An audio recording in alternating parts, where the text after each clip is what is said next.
ಆತ್ಮೀಯ ಸ್ವಾಗತವನ್ನು ಮಾಡ್ತಾರೆ. ಹಾಗೆ ಕನ್ನಡ ಸಾಹಿತ್ಯ ಪರಿಷತ್ತು ಮಾಜಿ ಅಧ್ಯಕ್ಷರು, ಕನ್ನಡ ಸಾಹಿತ್ಯ ಸಮ್ಮೇಳನ ವಾಯುಗಳು ಶೂಟಿಂಗ್ ಮೇಡಮ್ ಮಾಡಿದ್ದಾರೆ. ಮೇಡಮ್ ತಮಗೆ ಕೂಡ ಆತ್ಮೀಯ ಸ್ವಾಗತವನ್ನು ಮಾಡ್ತಾರೆ.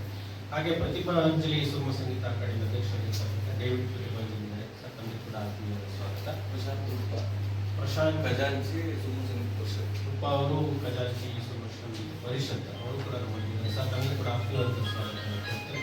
ಮುಖ್ಯವಾಗಿ ನಮ್ಮೆಲ್ಲ ಕಾರ್ಯಕ್ರಮಗಳಲ್ಲಿ ತಾವು ನಮ್ಮೊಟ್ಟಿಗೆ ಯಾವಾಗಲೂ ಕೃಷ್ಣಮೂರ್ತಿ ಅವರು ಕೊಡ್ತಾರೆ.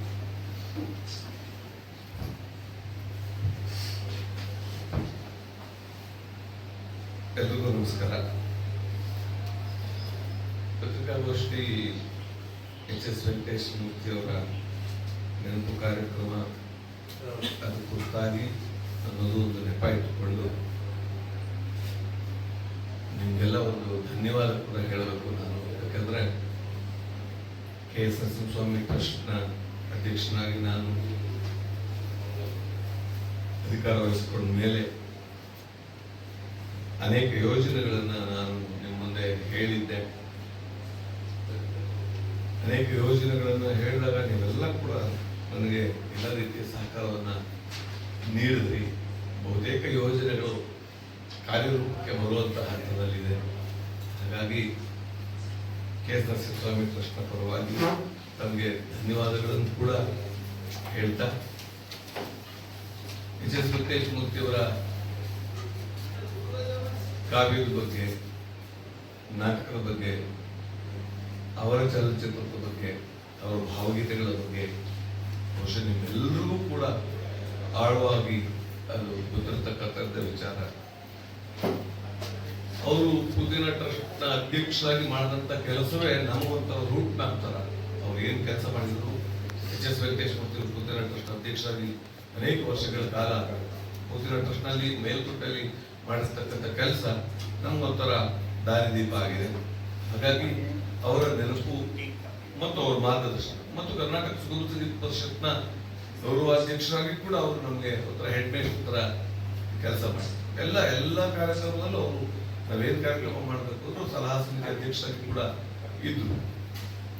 ಅಂತಹ ಒಬ್ಬ ಡಾಕ್ಟರ್ ಎಚ್.ಎಸ್. ವೆಂಕಟೇಶ್ ಮೂರ್ತಿ ನಮ್ಗೆ ಅದೆಷ್ಟು ನಮ್ಮ ಕಲಾವಿದ ಸಮೂಹಕ್ಕೆ ಎಷ್ಟು ಆಪ್ತರಾಗಿದ್ರು ಅಂದ್ರೆ, ಕಡೆ ದಿನಗಳಲ್ಲಿ ಎಚ್.ಎಸ್. ವೆಂಕಟೇಶ್ ಮೂರ್ತಿ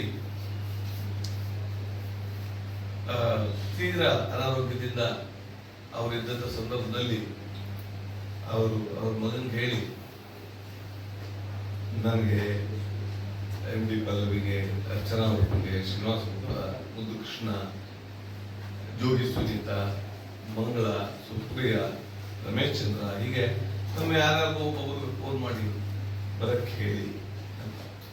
ಏನು ಅಂದ್ರೆ ಏನೂ ಇಲ್ಲ, ಹೋಗೋದು, ಕೂತ್ಕೊಳ್ಳೋದು. ಅವ್ರಿಗೆ ಕಡೆ ಗಳಿಗೆಯಲ್ಲಿ ಕೆಲವು ಹಾಡು ಕೇಳಬೇಕು ಅನ್ನಿಸ್ತಾ ಇತ್ತು.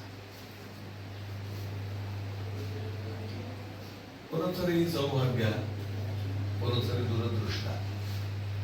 ಸೌಭಾಗ್ಯ ಏನು ಅಂದ್ರೆ, ಕಡೆ ದಿವಸ ಅಂದ್ರೆ ನಾಳೆ ಅವರು ತೀರ್ಕೋತಾರೆ, ಹಿಂದಿನ ದಿವಸ ನಾನು ಮತ್ತು ಕೃಷ್ಣ ಉಡುಪ ಅವರು ಹೋಗಿದ್ವಿ. ಅವಾಗ ಅವರು ಮಧುರೆಗೆ ಹೋದನು ಮಾಧವ ಒಂದ್ಸಲ ಹಾಗನ್ನಿ ನಂತರ ಅದೊಂದು ವಿಡಿಯೋ ಕೂಡ ಇದೆ. ಅಂದ್ರೆ ಹೃದಯ ಸ್ಪರ್ಶಿ.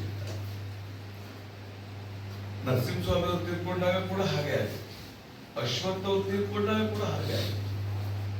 ಅವರು ಮಧುರೆಗೆ ಹೋದರು ಮಾಧವ ಮಲ್ಕೊಂಡಿದ್ರು, ಹಾಡ್ತಾ ಇದ್ರು. ಆ ಗೀತೆ ಬಹುಶಃ ಅವ್ರಿಗೋಸ್ಕರ ಅವ್ರು ಬರ್ಕೊಡೋದು. ಮಧುರೆಗೆ ಹೋದನು ಮಾಧವ, ಬರುವನೋ ಬಾರನೋ ಮಾಧವ, ಮಧುರೆಗೆ ಹೋದನು ಮಾಧವ. ಗೋಕುಲದಲ್ಲಿ ಪದ ಉಡಿದವು, ರಾಗಗಳೆಲ್ಲೋ ಕಳೆದವು, ರಾಗಗಳೆಲ್ಲೋ ಕಳೆದವು, ಮಧುರೆಗೆ ಹೋದನು. ಕಡೆ ಚರಣ ಎಷ್ಟು ರೋಮಾಂಚನ ಅಂದ್ರೆ ಚರಣ ಶುರು ಒಂದು ಪದಕ್ಕೆ ಕನೆಕ್ಟೆಡ್. ಮೊದಲನೇ ಚರಣ ಗೋಕುಲದಲ್ಲಿ ಪಾದ ಉಳಿದವು, ಕೊನೆ ಚರಣನು ಹಾಗೆ ಆಗ್ಬೇಕಾಯ್ತಲ್ಲ. ಈ ಚರಣಗಳ ನಡುವೆ ಇರ್ತಕ್ಕಂಥ ಅಗಾಧವಾದ ವ್ಯತ್ಯಾಸ ಇದೆಯಲ್ಲ. ಅಳುತ್ತಿದೆ ಹೃದಯವು ಶ್ಯಾಮನಿಗೆ, ಶ್ಯಾಮ ಶ್ಯಾಮ ಶ್ಯಾಮ, ಅಳುತ್ತಿದೆ ಹೃದಯವು ಶ್ಯಾಮನಿಗೆ, ಅಳುತ್ತಿದೆ ಹೃದಯವು ಶ್ಯಾಮನಿಗೆ, ತಡೆಯುಂಟೆ ನಿಸ್ಸೀಮನಿಗೆ, ತಡೆಯುಂಟೆ ನಿಸ್ಸೀಮನಿಗೆ.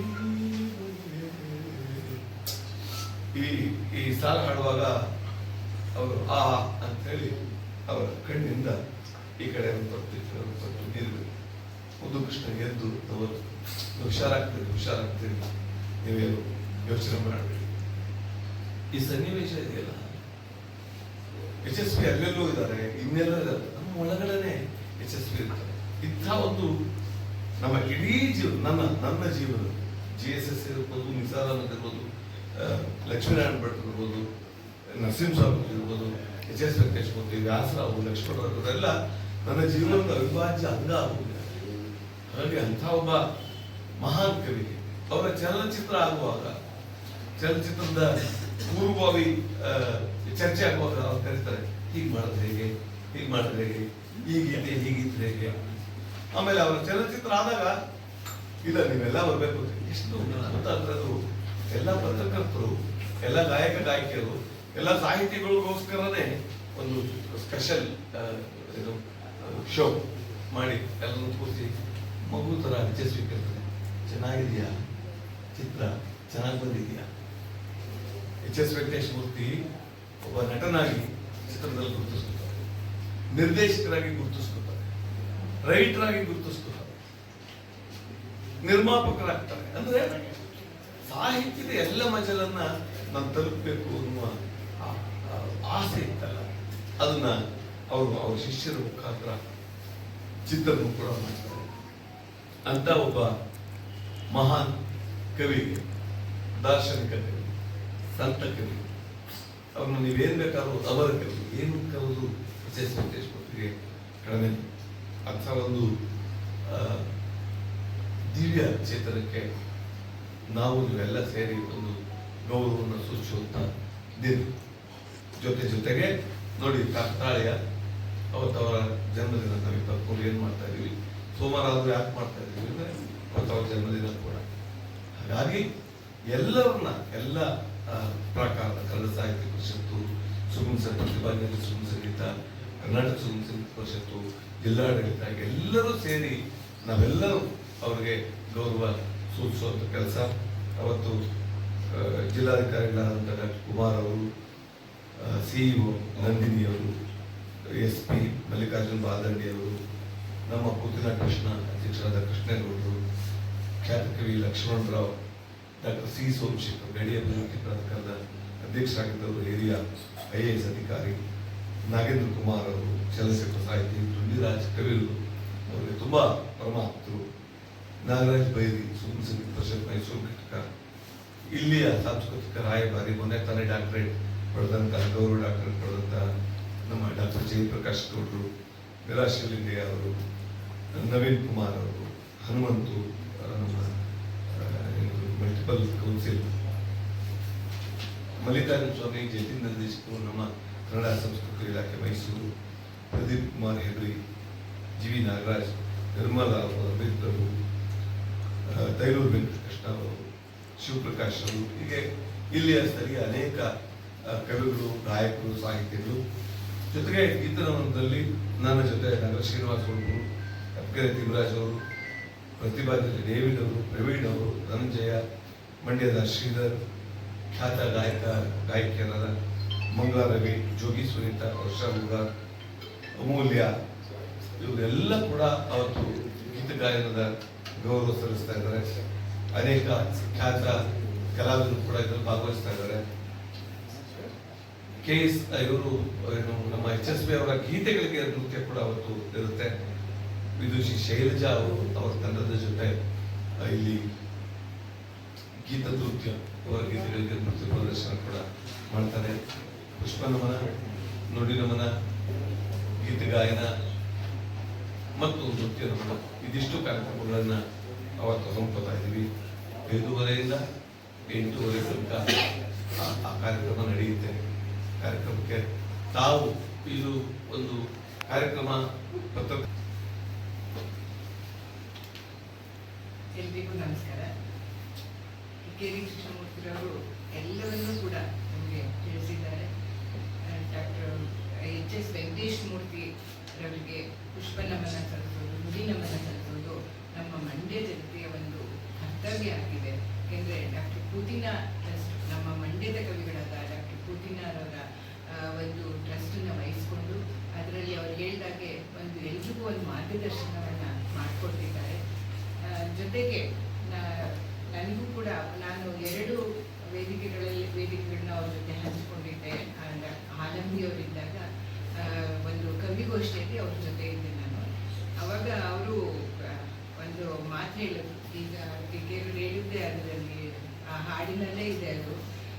ಕವಿ ಯಾವಾಗಲೂ ವಾಸ್ತವಿಕ ಜಗತ್ತಿನ ಮೇಲೆ, ಜಗತ್ತಿನ ಜಗಲಿಯಲ್ಲಿ, ವಾಸ್ತವದ ಜಗಲಿಯಲ್ಲಿ ನಿಂತು ಅವನು ಅಲೌಕಿಕ ದರ್ಶನವನ್ನ ಕೊಡ್ತಾನೆ. ಆ ಮಾತನ್ನ ನಾನು ಸ್ವಲ್ಪ ಬರೆಯೋದು, ಬೇರೆಯವರು ಹೇಳಿದ ಮಾತುಗಳನ್ನ ಅಂದ್ರೆ ಭಾಷಣದಲ್ಲಿ ಹೇಳಿದಂತ ಒಳ್ಳೆ ಮಾತುಗಳು ಬರ್ಕೊಳ್ತಿದ್ದೆ. ಅದು ಬರ್ಕೊಂಡು ಇವತ್ತೂ ಇದೆ ನನ್ನ ಮಾತು. ಹಾಗೆ ನಾನು ಕೂಡ ಅನೇಕ ಕವಿಗೋಷ್ಠಿಗಳಲ್ಲಿ ಭಾಗವಹಿಸುವಾಗ ಆ ಮಾತು ಒಂದು ಹೇಳ್ತೀನಿ. ಹಾಗಾಗಿ ಎಲ್ಲ ಸಾಹಿತಿಗಳಿಗೂ ಕೂಡ H.S. ವೆಂಕಟೇಶ್ ಮೂರ್ತಿ ಅವರು ಒಂದು ರೀತಿಯ ಗುರುಗಳು ಅಂತ ಹೇಳ್ಬೋದು. ಆ ಒಂದು ಕವಿಗೋಷ್ಠಿಯನ್ನು ನಾನು ಯಾವತ್ತೂ ಮರೆಯಲ್ಲ. ಯಾಕೆಂದ್ರೆ ಒಂದು ಕವಿತೆಯನ್ನ ಯಾವ ದೃಷ್ಟಿಕೋನದಿಂದ ನೋಡಬೇಕು, ಮತ್ತೆ ಯಾವ ರೀತಿ ಅದನ್ನ ಅರ್ಥ ಮಾಡ್ಕೋಬೇಕು, ಯಾವ ರೀತಿ ಬರೀಬೇಕು, ಇವೆಲ್ಲವನ್ನು ಕೂಡ ಅವರು 1 ಗಂಟೆ ಭಾಷಣ ಮಾಡಿದ್ರು. ಎಲ್ಲರೂ ಕೂಡ ಅಷ್ಟು ಆಸಕ್ತಿಯಿಂದ ಕೇಳಿದ್ರು, ಅಷ್ಟೊಂದು ಸಾಹಿತ್ಯಾತ್ಮಕವಾಗಿ ಅದನ್ನ ವಿಶ್ಲೇಷಿಸಿದ್ರು.